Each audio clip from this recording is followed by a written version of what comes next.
Bem-vindos à minha aula. Hoje nós vamos dar continuidade ao assunto sobre fontes históricas. Na aula anterior eu tinha mencionado para vocês toda a questão de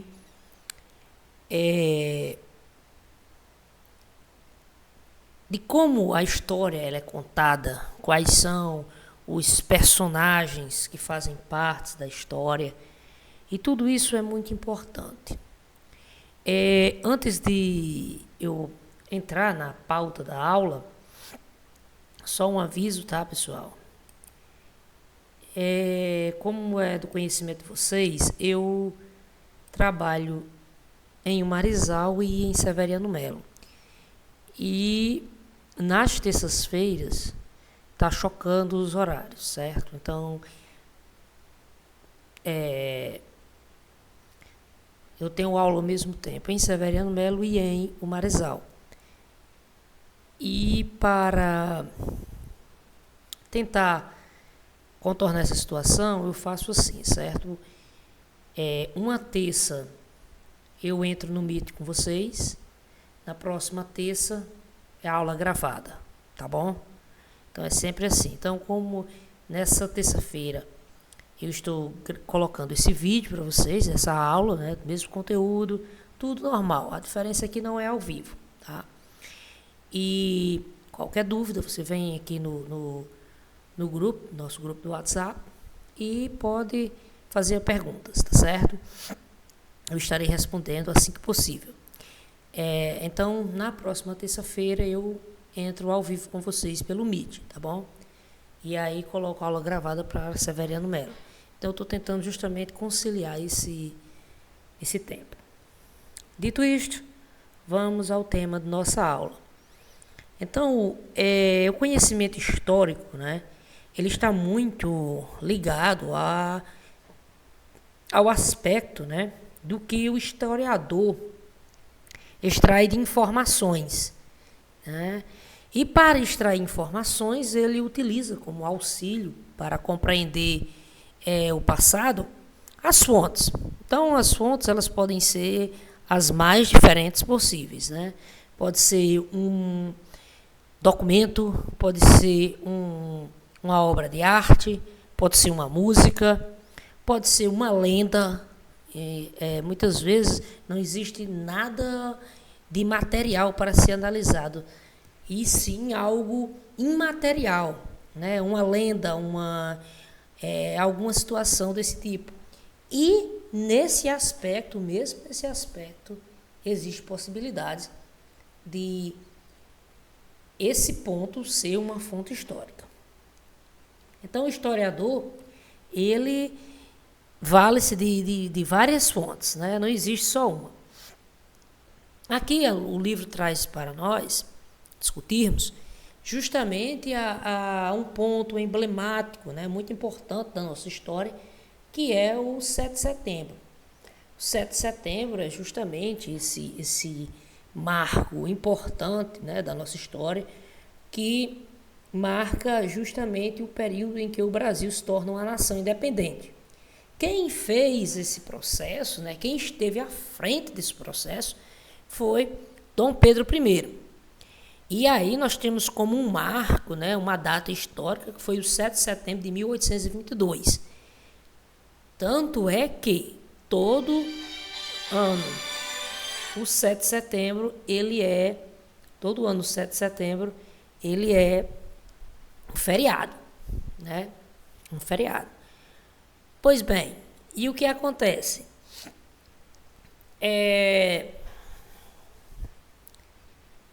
Como foi, então, como é que os historiadores contam esse importante fato da história do Brasil, né? E chamam a atenção para o seguinte ponto: não apenas contar uma única versão. Cada historiador ele analisa o fato independência do Brasil, mas cada um coloca ali a sua opinião, coloca ali nessa discussão, né, ele coloca a sua visão. Então, um exemplo aqui, eu vou colocar o mesmo fato sendo retratado numa obra de arte. E vocês vão ver que cada artista colocou um ponto de vista, certo? Então, o historiador ele tem muito isso, né? É mais ou menos como vocês ouvirem, digamos assim, as duas versões de determinado fato, certo? Então, digamos aí, nós estamos num ambiente escolar, digamos, aconteceu uma discussão entre colegas. E aí você ouve um colega, depois você ouve o outro. Você vai ver que os dois vão contar um fato que foi a briga deles, a discussão deles. Porém, cada um vai dar a sua versão, né? E o historiador é muito isso também, se você analisar, é muito parecido.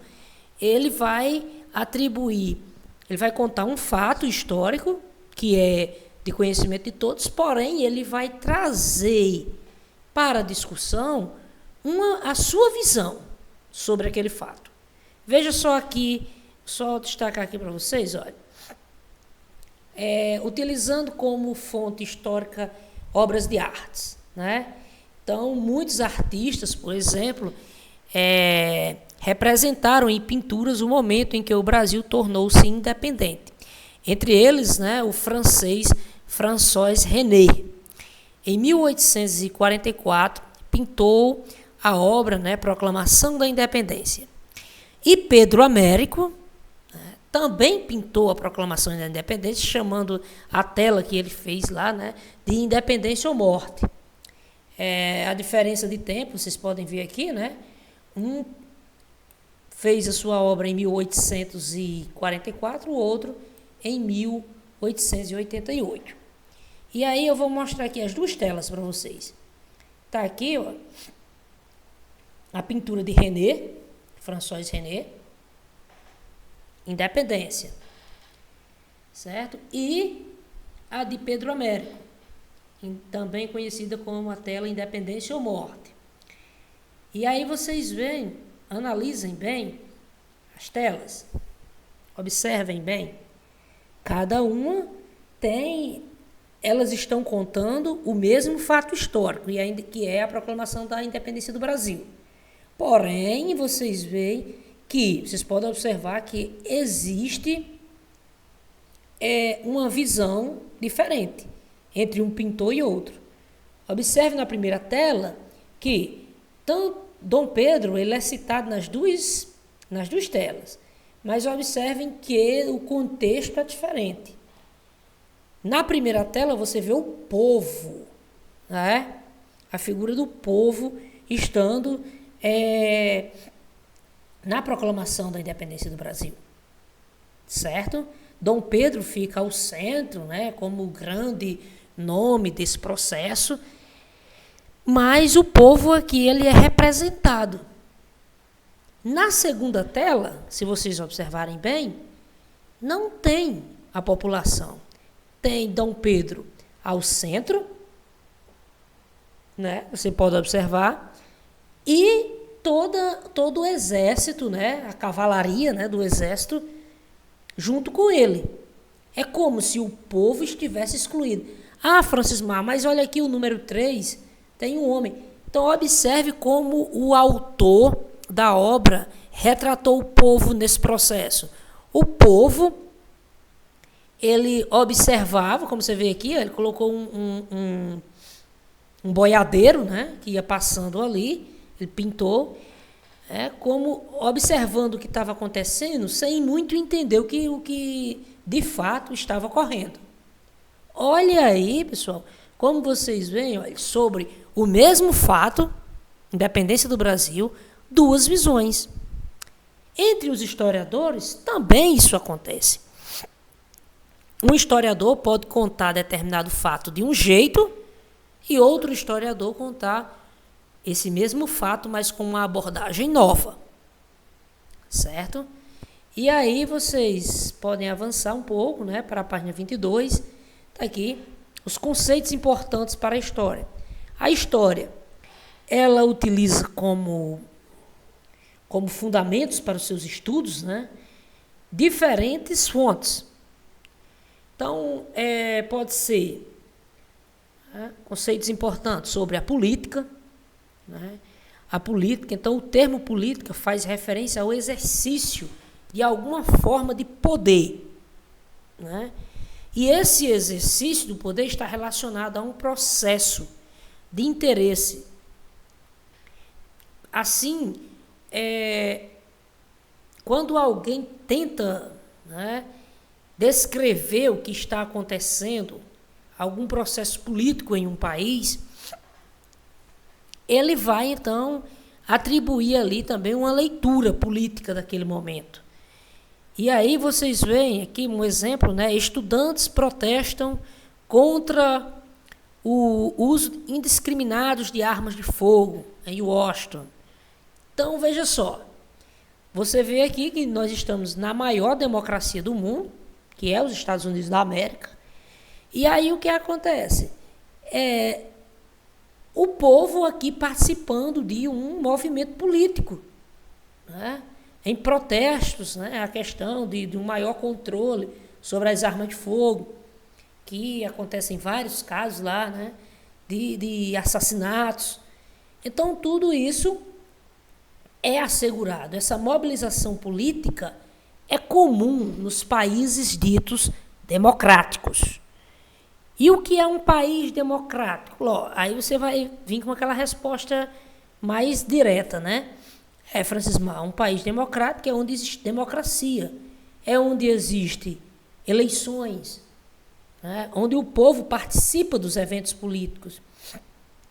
E, acima de tudo, é onde existem leis, né? Leis que defendem direitos e deveres do cidadão. Então, o livro principal, onde tem esses direitos e deveres do cidadão, é a conhecida Constituição, certo? Constituição. Então, todo país democrático tem uma Constituição. O Brasil tem a sua Constituição, a nossa última Constituição é a de 1988, certo? A dos Estados Unidos já tem mais de 200 anos, a Constituição americana. Então, dá para dizer, sem sombra de dúvida, né, que os americanos têm uma democracia muito consolidada, né? É bem diferente da maioria dos países aqui da América do Sul, que a sua história política é marcada por golpes militares, ditaduras, tudo mais, né? Outra fonte de análise, né, da história, o historiador ele procura muito explicações na economia. Na economia. E o que é a economia? A economia é como a sociedade ela se organiza para produzir suas riquezas, né? Produzir, comercializar seus bens, né? Gerar riquezas. Então, a economia ela envolve vários fatores que influenciam a produção de bens. Então, isso vai desde o desenvolvimento de tecnologias, a utilização de recursos naturais, certo? A força de trabalho, certo? A força de trabalho, investimentos, distribuição de riquezas e preços dessas mercadorias. Então, tudo isso está envolvido na economia. Isso é muito importante, porque a economia, ela é, digamos assim, uma das principais, né, condutoras do processo histórico. Sempre onde acontecem revoluções, vocês podem observar as revoluções mais violentas que aconteceram ao longo da história foram justamente nos países onde estavam acontecendo grandes crises econômicas. Então, eu vou citar aqui a Revolução Francesa de 1789. Grande parte da população francesa estava passando fome. Francismar, e a Revolução Russa de 1917, da mesma forma. Grande parte da população estava vivenciando uma realidade muito dura, muito difícil. em contraste com uma elite que vivia desfrutando de tudo de bom. Então, isso foi um fator motivador num processo revolucionário extremamente violento. Então, geralmente, vocês podem buscar, quando nós formos aprofundando as discussões em história, vocês vão ver que o fator economia sempre vai estar presente em todos os grandes eventos históricos. Todos. Certo? Seja um momento em que a economia está crescendo muito, como é o caso da Revolução Industrial, seja no momento em que está ocorrendo uma grande crise econômica e grande parte da população está na miséria, como é o caso das revoluções, como a Revolução Francesa e a Revolução Russa. Aqui vocês têm a imagem, né, de Chaplin no filme Tempos Modernos, que ele faz uma crítica, certo, à mecanização. Então, é uma crítica justamente ao processo de exploração do trabalho, né, em que o homem ele é tratado como uma máquina, né? Então, ele deve trabalhar seguindo horários, deve bater metas, certo? E aí com essa ideia, né, você deixa de lado o aspecto humano da pessoa. E a pessoa passa a ser analisada simplesmente como uma máquina que deve produzir algo e nada mais.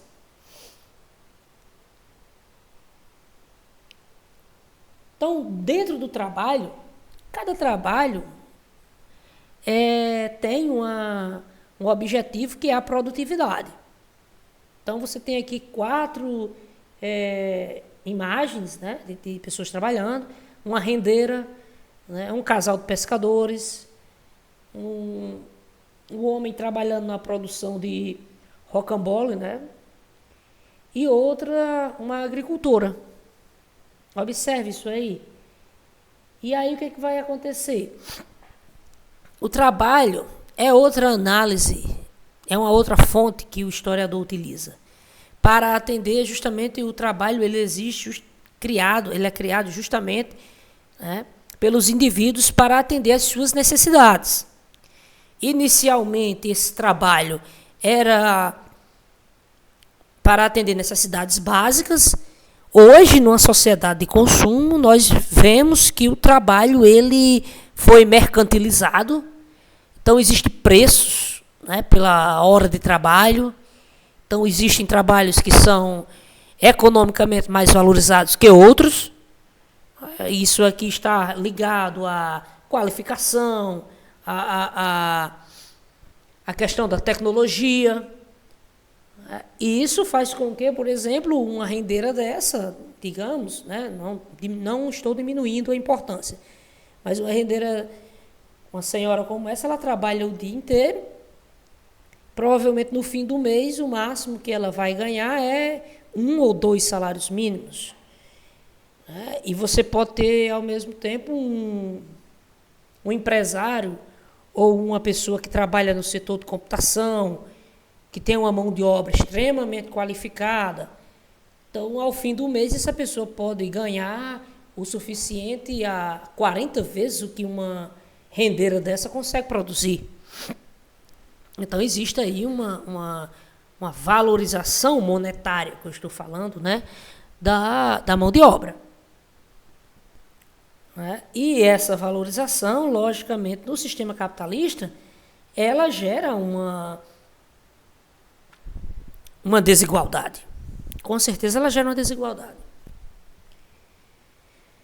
Bem, página 23, e aí nós chegamos no fator, né, do sistema econômico que domina o mundo, que é o sistema capitalista. Então, o capitalismo ele é um sistema econômico que existe no mundo já desde o século XIV, né? Ainda no fim da Idade Média, ele surge no mundo.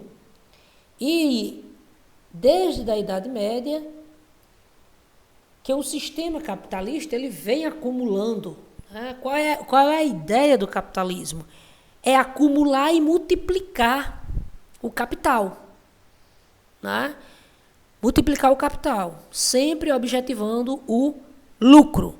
O capitalismo ele passou por fases de desenvolvimento. Existiu no século XVI o capitalismo comercial, que foi marcado principalmente pelas grandes navegações. Depois criou-se o capitalismo industrial, que é mais ou menos do século XVIII, né, que é justamente a entrada da indústria como meio de produção.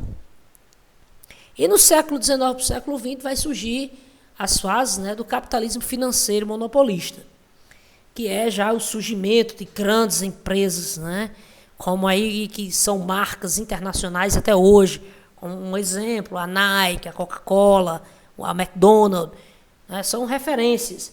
E atualmente existem empresas já da terceira revolução industrial que são empresas, as conhecidas empresas.com, né, do setor de informática, que praticamente essas empresas elas não produzem nada físico que você pegue, né, digamos assim, que seja palpável.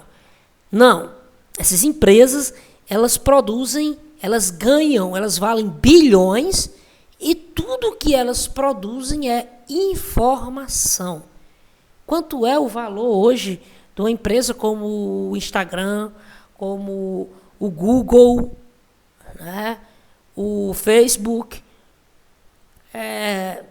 São empresas com valor incalculável, né? Então, isso aqui mostra para nós como o capitalismo ele avançou. Né? Como o capitalismo ele avançou. Mudou até o conceito de moeda, para vocês terem uma ideia.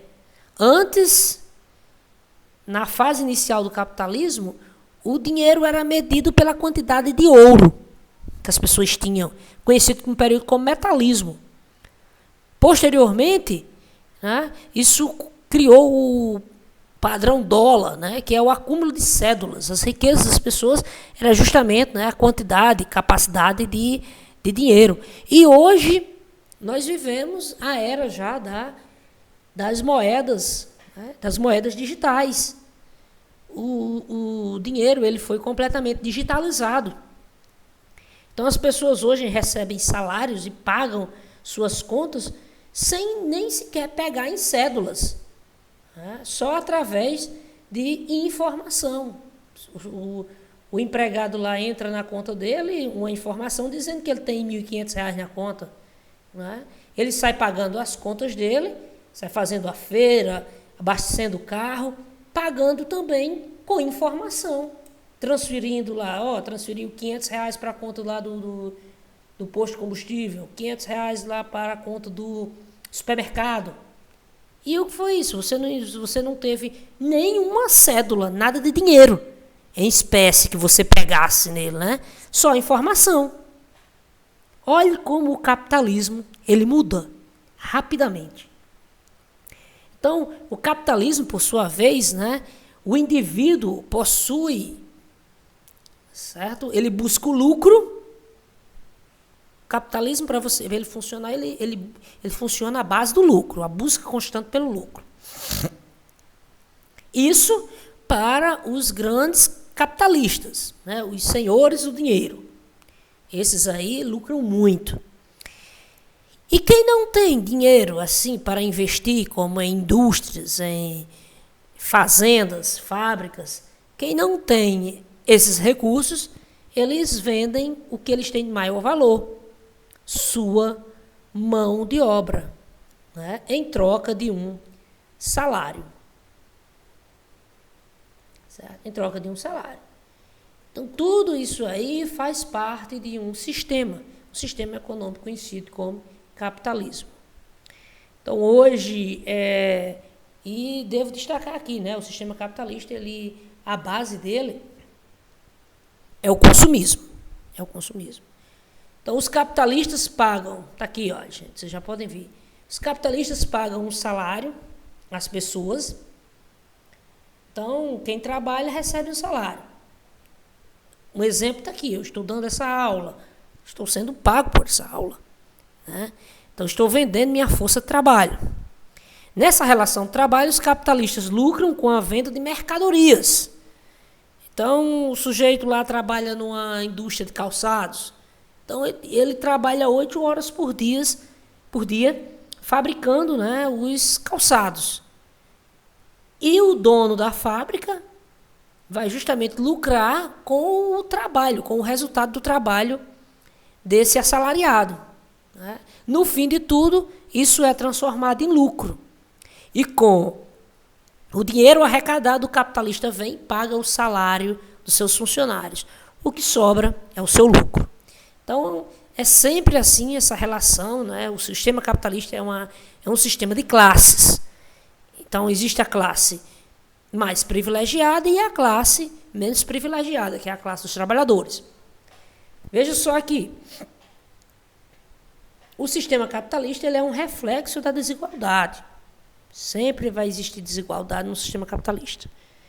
Veja aí, olha, vocês têm aqui uma imagem, né, vista do bairro de Paraisópolis, na cidade de São Paulo, 2018. Né? Então, aqui que o autor está trazendo para nós, né? Que o sistema capitalista, então, ele geralmente ocorre, né, uma má distribuição de riquezas. As riquezas, elas ficam, grande parte, concentradas nas mãos de uma elite, né, o que provoca desigualdade. Então, você tem aqui essa imagem dessa paisagem, né, reflete justamente essa desigualdade.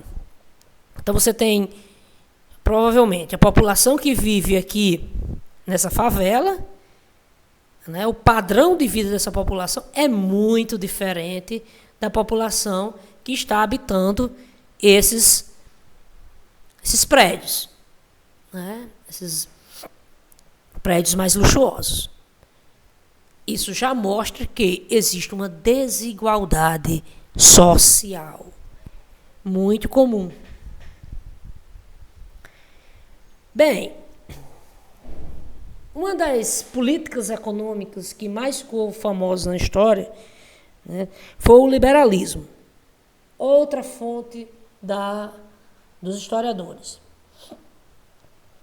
E aí, o liberalismo, né, o liberalismo é justamente foi criado, digamos assim, um dos pais do liberalismo, é o escocês Adam Smith, né, quando ele escreveu o livro A Riqueza das Nações. E o liberalismo é justamente a defesa das liberdades individuais, né, o princípio de você investir, né, o indivíduo humano, né, e sua capacidade de fazer seus investimentos, trazendo isso para o lado do capitalismo. Então, é necessário garantir essa liberdade. Onde existe mais liberdade, a ideia é essa, né? Você tem aí uma capacidade muito boa de produção de riquezas. Porque o investidor ele vai fazer os investimentos dele naquela região onde existe mais liberdade de mercado. Um exemplo, vou citar aqui. Quem é que tem uma empresa aqui em Marizal, né? Ficou muito famoso na parte da história do Marizal, as carrocerias Vincunha, né? Que na época elas exportavam grande parte, né, no Brasil. Então, ali, o que foi que o empresário faz, né? Ele aproveita a mão de obra. A partir do momento em que o capital ele encontra outro local para se multiplicar mais favorável, o empresário não tem isso não, gente. Ele vai procurar a região em que vai dar mais condições para ele multiplicar o seu lucro. Então, eu citei aqui o exemplo da Vincunha, né? Mas eu sou do Severiano Melo. Se eu abrir uma empresa em Severiano Melo, estou lucrando com ela, mas surgiu uma proposta, uma possibilidade de eu investir em Fortaleza e com lucros maiores e toda uma situação de favorecimento, o camarada fecha em Severiano Melo e vai para Fortaleza, sem problema. Né? Por quê? Porque ele é capitalista. Entenda isso. E o capital, ele vai buscar o melhor local para a sua multiplicação. Bom, e aí o liberalismo, né, ele estabelece 2 pontos. O livre consentimento, né, o livre consentimento e a livre concorrência. Que é isso? Na política, né, a população só pode ser governada por pessoas que ela escolhe.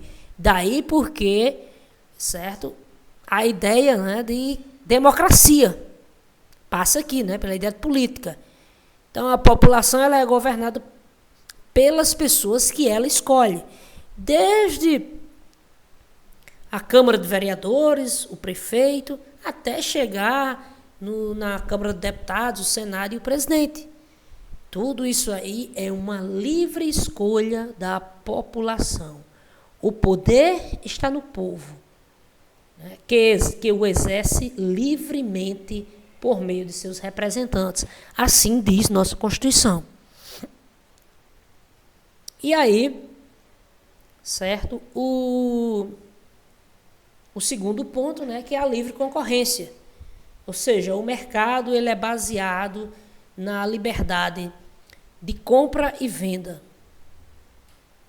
Compra e venda, a conhecida lei da oferta e da procura. O valor de um produto, ele é medido pela sua oferta e pela sua procura. Então, isso aí é o que Smith dizia que era a mão invisível do mercado. Certo? E aí vai existir, então, justamente as trocas comerciais, as vendas, tudo isso aí. Eu vou utilizar aqui um exemplo, o exemplo mais clássico na nossa região. A gente pode utilizar o feijão. Né? Então, nós estamos em um período de chuva em que muitos agricultores plantaram feijão. Então, o feijão, até alguns meses aí, né, e ainda está com valor alto, enquanto estava faltando no mercado, né, o mercado estava procurando feijão, então o preço da saca de feijão era uma média de 350 a 400 reais. Está aqui para vocês, 400 reais. Com esse período de chuvas, né, se confirmando, significa dizer que as pessoas continuam plantando feijão. Então, nos próximos 30 dias, certo, vai começar um período de colheita.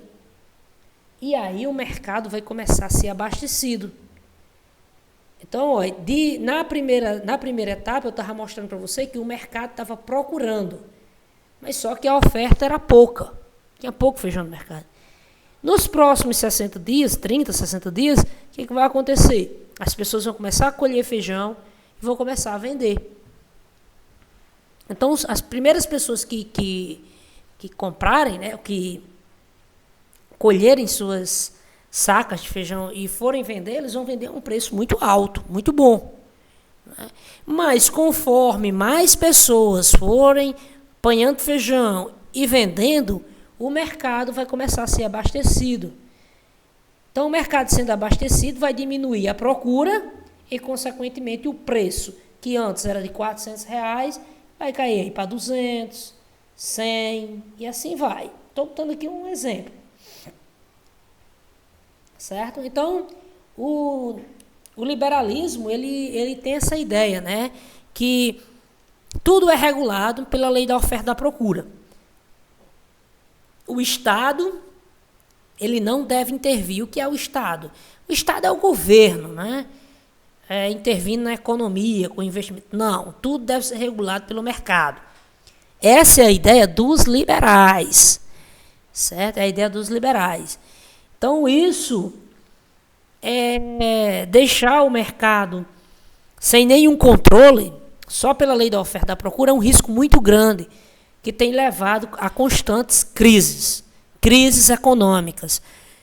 Vocês vão estudar futuramente a crise de 1929, a crise de 2008, que foram justamente crises provocadas por especulação.